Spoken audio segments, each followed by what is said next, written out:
watching from this capacity crowd that a champion Hulk Hogan, the greatest professional athlete in the world today. Look at him.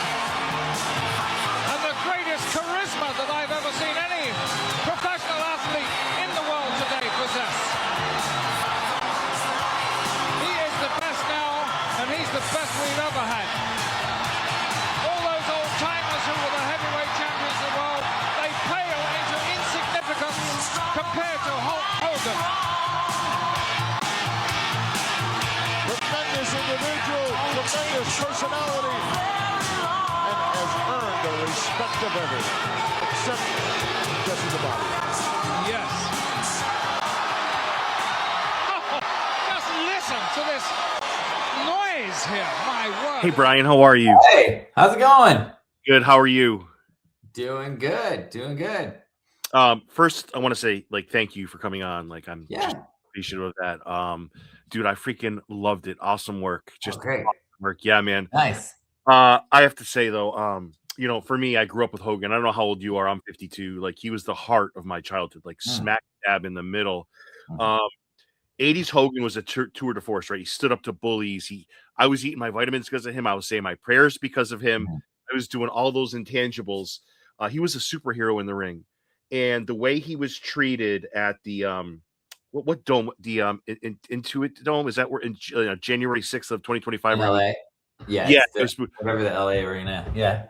Yeah. Dude, for him to get treated like that, I feel like he deserved better, Bryan. He deserved a lot better. And I don't know. Do you feel like he's getting an unfair rap as his life, concludes, and all the stuff you've done to look at his life? I don't know, man. I just feel like people don't really appreciate how great he was. Many people do.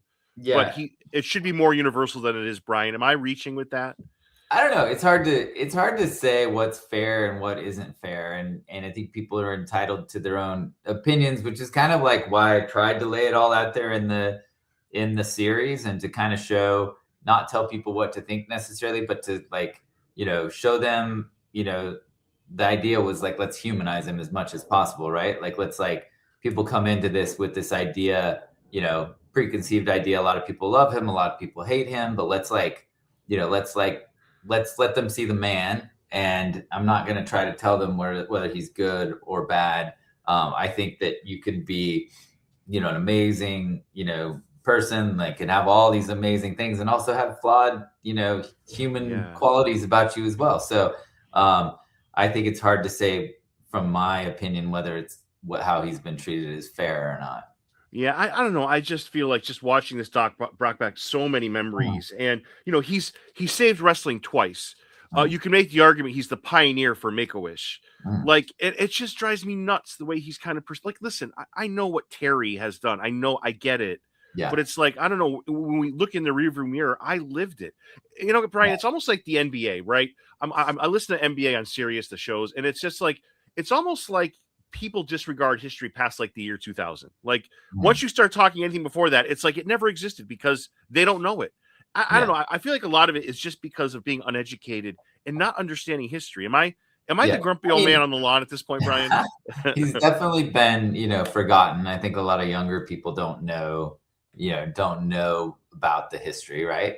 I think I have a nephew, for instance, that has only gotten into wrestling in the last year or so, and he didn't know anything about Hulk Hogan other than that he probably shouldn't like him, that he probably was kind of a bad person, and he started watching this and has a new appreciation for him, because again, people I don't see anyone as nothing's black or white, or there's not good and evil people really in this world. I think it's a lot more complicated than that, and we tend to put people in one camp or the other, and there's a lot of nuance and a lot of gray area, and I think I've tried to explore that in a lot of projects.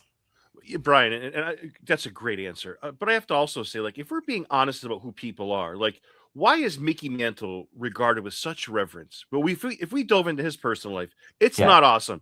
But all of a sudden, Hogan's the piece of crap. It's just it depends. It doesn't make sense to me. Part of Hulk Hogan is that he, portrayed this he's like a pastor, right?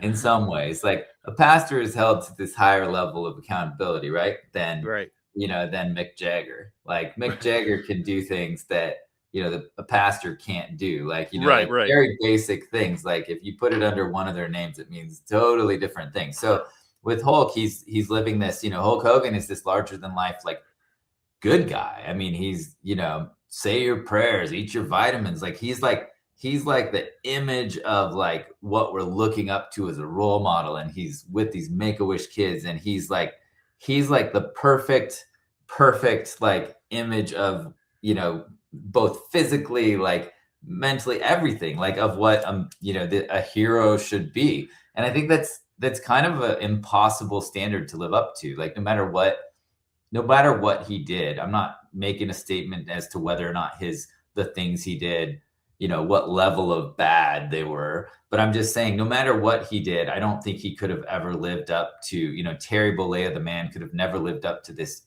mythological character, Hulk Hogan. Yeah, that's such a great answer. And it's like he did for wrestling what Bird and Magic did for the NBA. While they didn't I guess save it is a good word. Like, because he saved it, and I remember just being in awe of that Mr. T match and Piper's music coming down, man. It's just like, I don't know. It's just that I almost wanted to stop the documentary after the second part and just go home with it. Like, cause I don't want to, and that's me just being a biased, but I don't know. Is there anything that you were really surprised by during this? Let me rephrase that. Is there a guest that surprised you with their answer? Not necessarily somebody who was maybe open or whatever, but somebody that gave you a lot more than you thought was going to give you.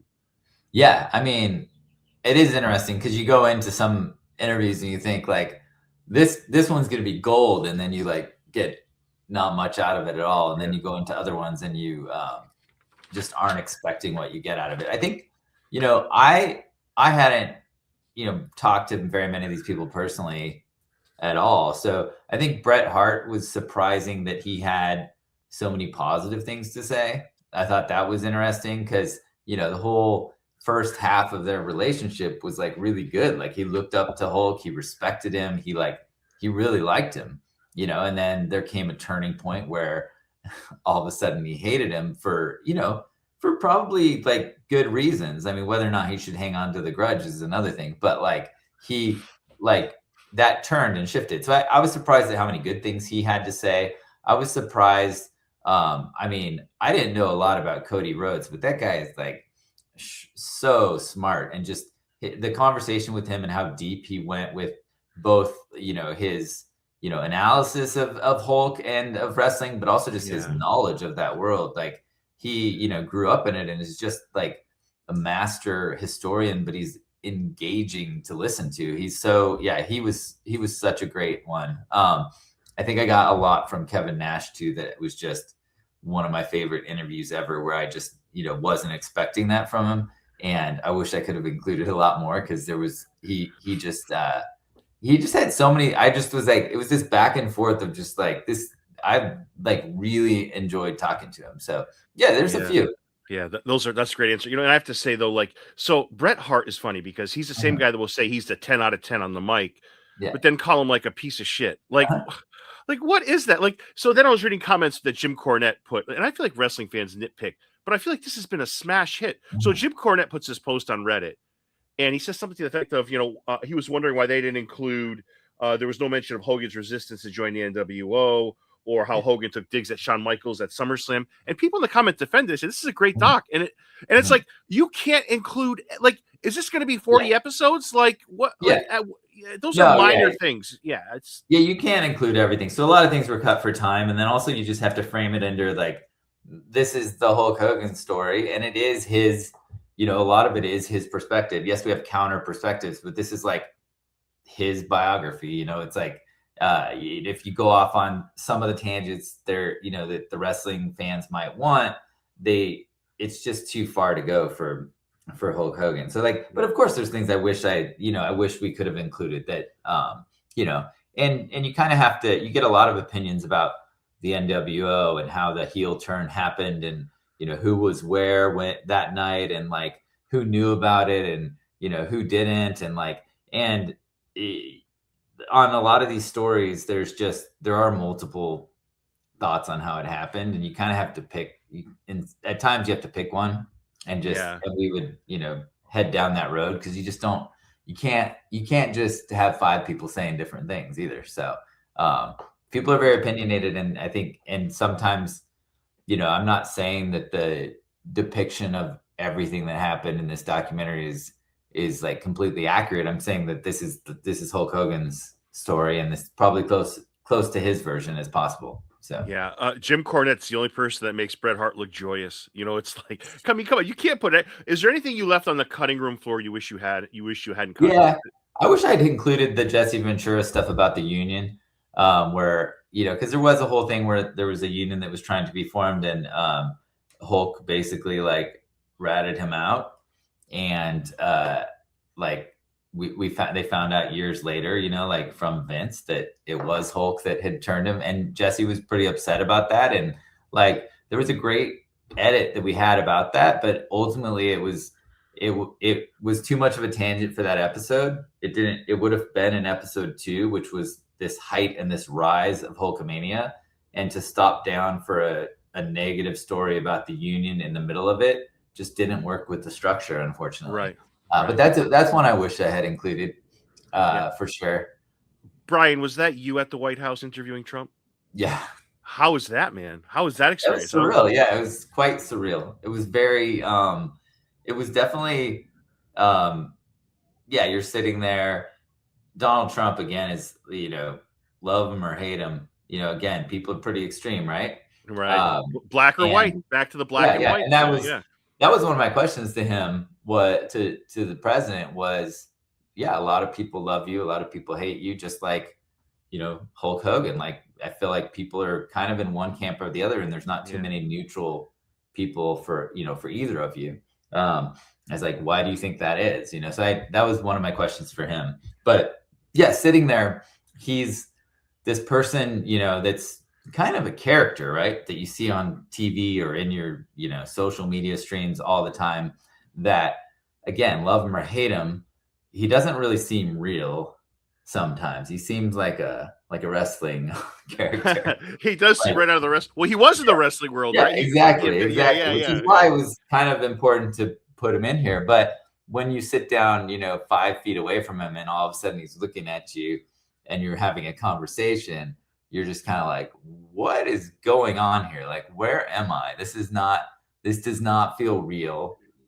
This feels like I'm in a movie or something. Yeah. It's funny because I was reading just Reddit because I tried to do my research, and they were like, Trump made it about himself. I watched that twice, and I felt like he was all about Hogan the showman.